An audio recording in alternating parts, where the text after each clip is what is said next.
Welcome to crime stories, this is Meerab Zeeshan. Viewers, जब भी आप थकावट का शिकार होते हैं तो आपका माइंड होता है कि आप अपना जहन थोड़ा रिलैक्स करें, आप अपने आप को मसाज दें, और जब मसाज करते हुए भी कहीं ना कहीं क्राइम आ जाए, थकावट की बजाय आप अपनी जान से हाथ धो बैठें, तो नहायत ही हैरानकुन वाकया जो है वो पेश आया है। इसी हवाले से नाज़रीन, फ़हद भट्टी समा टीवी के क्राइम रिपोर्टर ने ये वाकया जो है इसको रिपोर्ट किया। उनसे जानते हैं कि क्या डिटेल्स हैं। अस्सलाम वालेकुम फ़हद, कैसे हैं आप? वालेकुम अस्सलाम जी, शुक्र अल्लाह का।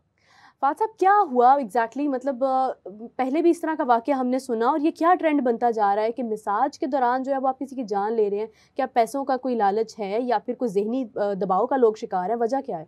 देखें जी, असाबी सुकून के लिए मुख्तलिफ लोग जो हैं वो इस चीज़ को फ़ॉलो करते हैं कि मसाज करवाई जाती है, जिसको मालिश कहा जाता है। और मुख्तलिफ सेंटर भी बने हुए हैं इसके लिए। और अगर आपने असाबी सुकून हासिल करना है तो मुख्तलिफ मसाज करने वाले, आपको अगर लो बजट है तो कई जगहों पे आपको मालशिए नज़र आएंगे, मोस्टली ट्रक अड्डों पे, बस अड्डों पे और रेलवे स्टेशन पे। आप उनसे वहाँ पे कोई भी करीब तरीन पार्क देख के या अपनी गाड़ी में उनसे मालिश करवाते हैं। तो ये बेसिकली एक इंसिडेंट हुआ चंद रोज़ पहले वापडा टाउन के इलाके में, जहाँ पर एक तकरीबन 60 साल उम्र है आसिफ रशीद नामी शहरी की, वो अपने घर में मुर्दा हालत में पाया गया। जब पुलिस ने इस चीज़ की तफ्तीश शुरू की तो बज़ाहिर यूँ लग रहा था कि ये डकैती मुज़ाहमत पर कत्ल किया गया है। तो हुआ भी यही कि डकैती मुज़ाहमत पर ही कत्ल किया गया आसिफ रशीद को।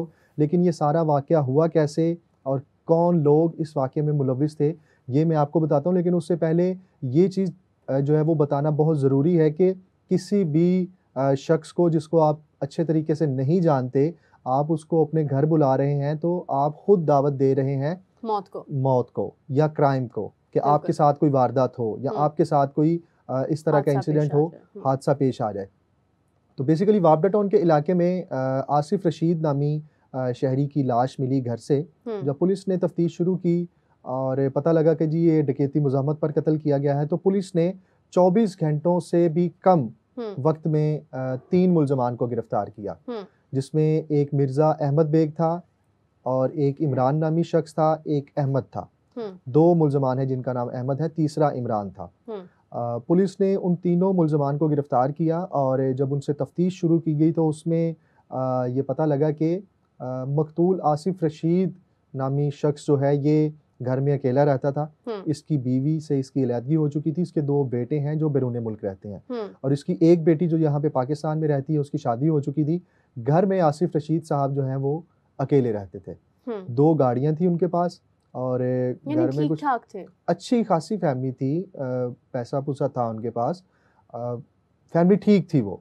मतलब आसिफ रशीद के पास पैसा था, अच्छा उनका घर था, 2 गाड़ियाँ थी घर में और उनके बच्चे भी बाहर से पैसा भेजते थे और उनकी बेटी भी इस मामले में उनकी हेल्प करती थी। उसके बावजूद इतनी लापरवाही इसको कहें या लालच कहें या कुछ भी आप कह सकते हैं कि जब इंसान के साथ ऐसा वाक़या होना हो तो फिर कोई भी आप बहाना बन सकता है। बिल्कुल। तो आसिफ रशीद साहब जो हैं वो घर के करीब कोई रेस्टोरेंट है, वहाँ पे खाना खाने जाते थे। वहीं पे इनकी दोस्ती हुई अहमद बेग से। अहमद बेग बेसिकली इस वारदात का मास्टरमाइंड है, जो ऐसे लोगों से इंटरेक्शन करके उनको इस तरह से लिंक कर रहा था।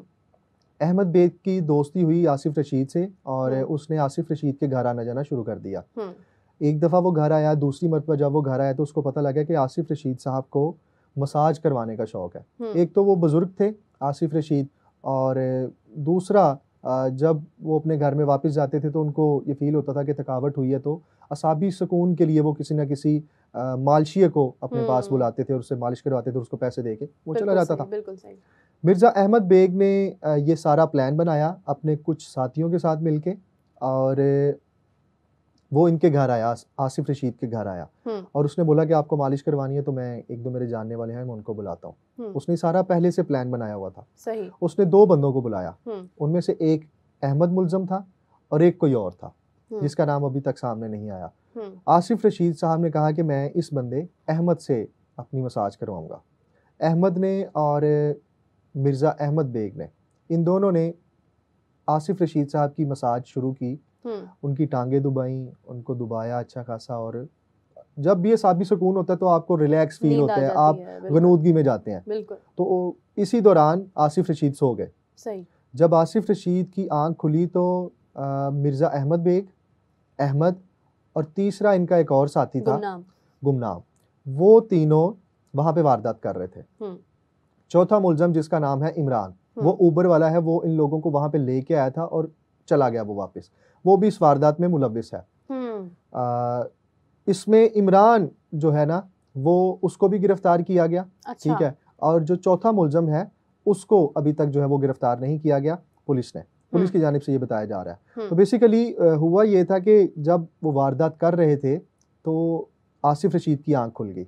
जब उन्होंने देखा कि ये वारदात कर रहे हैं तो आसिफ रशीद ने उसके उठ के उनको रोकने की कोशिश की और उन मुलजमान ने पकड़ के आसिफ रशीद को मारना शुरू कर दिया। यानी आपस में झगड़ा हो गया? झगड़ा नहीं हुआ, बाकायदा उन्होंने टॉर्चर किया आसिफ रशीद पे। आसिफ रशीद पर बाकायदा तशद्दुद किया गया, पिस्टल के बट उसके सर पे मारे गए और वो वहीं पे डेड हो गए। मुलजमान ने घर से 2 गाड़ियां, एक लाइसेंसी पिस्टल और एक आईफोन और कुछ पैसे वहां से लिए और फरार हो गए। पुलिस ने जियो फेंसिंग की और उस इलाके के सीसीटीवी कैमरास को चेक किया गया और इन तमाम मुलजमान को गिरफ्तार कर लिया। देखें, पुलिस ने फिर ये बताया कि ये सारा मामला इस तरह हुआ है, इनको मसाज करवाने का शौक था तो ये मसाज करवाते थे। तो मिर्ज़ा अहमद बेग को इस चीज़ का पता था। मिर्ज़ा अहमद बेग ने ये सारी प्लानिंग की कि ये घर में अकेले रहते हैं तो इनको इस तरह ट्रैप किया जा सकता है। पता इस तरीके से लगा कि मिर्ज़ा अहमद बेग ने ये सारी प्लानिंग की है और उसके साथ कौन कौन मुलव्विस है, ये सारी चीज़ें जो है ना वो 24 घंटे के अंदर अंदर ही ट्रेस हो गई, वाज़े हो गई।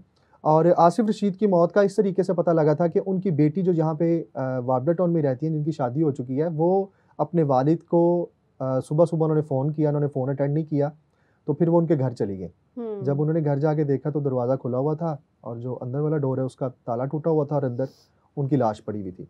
खैर, पुलिस ने ये केस ट्रेस कर लिया है और पुलिस का ये कहना है कि ये मुलजमान जो गिरफ्तार किए गए हैं इन्होंने इससे पहले ऐसी कोई वारदात नहीं की। यानी उनका पहला प्लान, ये उनका पहला प्लान था मर्डर का, डकैती के दौरान मर्डर का। लेकिन इनमें से एक मुलजम ऐसा है जो आसिफ रशीद नामी शख्स जो मर्डर हुए हैं उनके घर पे पहले भी वारदात कर चुका है।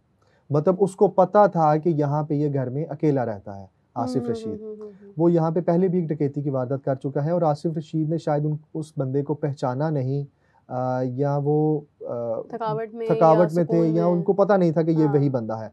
लेकिन उसने आसिफ रशीद को यरगमाल बना के घर में पहले भी वारदात की है। पुलिस ने ये वेरीफाई किया है। तो वो शख्स पे पहले शायद कोई कार्रवाई नहीं हुई होगी? उस शख्स पे पहले कार्रवाई, पुलिस का ये कहना है कि कार्रवाई नहीं थी हुई। कार्रवाई नहीं थी हुई, इन्होंने शायद पुलिस रिपोर्ट नहीं थी करवाई। लेकिन इस चीज़ का ये कंफर्मेशन की है उन्होंने, क्योंकि उनकी बेटी ने भी इस चीज़ की कंफर्मेशन की है आसिफ रशीद की कि इस मुलजम ने घर में पहले भी वारदात की है। तो वो इसका मतलब है कि वो जानता था कि आसिफ रशीद घर में अकेला रहता है या उनकी बेटी है जो उनके साथ अब नहीं रहती, उसकी शादी हो चुकी है और उनकी बीवी पहले ही उनके साथ नहीं रहती और 2 बेटे हैं उनके जो बैरून मुल्क मुकीम है। खैर, पुलिस ने ये केस ट्रेस करने के बाद मुलजमान का रिमांड लिया है और पुलिस का ये कहना है कि इनको सख्त सज़ा दिलवाई जाएगी। यानी ये है कि जो उन्होंने कत्ल किया है वो बेसिकली किसी गन से या किसी गर्दन तोड़ने से नहीं किया, वो एक टॉर्चर और एक अनप्लान्ड चीज़ थी। ये अनप्लान्ड चीज़ थी। लेकिन इसमें एक चीज़ वाज़े है कि वो मालशिए का रूप धार के उस घर में दाखिल हुए थे। हाँ जी, वारदात करने के लिए घर में घुसे थे एक मालशिए का रूप धार के। जी। मैं जब भी इस तरह का कोई वाक़या सुनती हूँ तो मैं यही इख्तिताम इस बात पर करती हूँ कि आप हमेशा एक्टिव रहें, अपने ख़यालात, अपने जो भी इज़हारात हैं जो आप लोगों से करते हैं उसमें बहुत मोहतात रहें, क्योंकि आपकी डिटेल जब आप किसी एक गैर इंसान से करते चले जाते हैं, कोई भी एक थर्ड पर्सन आपके पर्सनल मैटर में क्यों इंटरेस्टेड होगा, यकीनन उसका कोई ना कोई एक बेनिफिट उसके दिमाग में होगा, तो वो आपसे बातचीत करेगा और आपको जानने की कोशिश करेगा, जो कि आपकी मौत का एट दी एंड इंजाम जो है वो मौत तक आपको लेके जा सकता है। फ़ाज़ साहब, आपका बहुत शुक्रिया। हमें ज़रूरत है कि हम इस तरह की चीज़ों को मज़ीद शेयर करें, आगे से आगे पहुँचाएँ, ताकि लोग जो है वो एहतियात करें, मोहतात रहें और किसी भी थर्ड पर्सन पर, किसी भी अनजान शख्स पर यकीन ना करें। मुझे इजाज़त दीजिए नाज़रीन, आपसे मुलाकात होगी नेक्स्ट एपिसोड में। तब तक के लिए अल्लाह हाफ़िज़।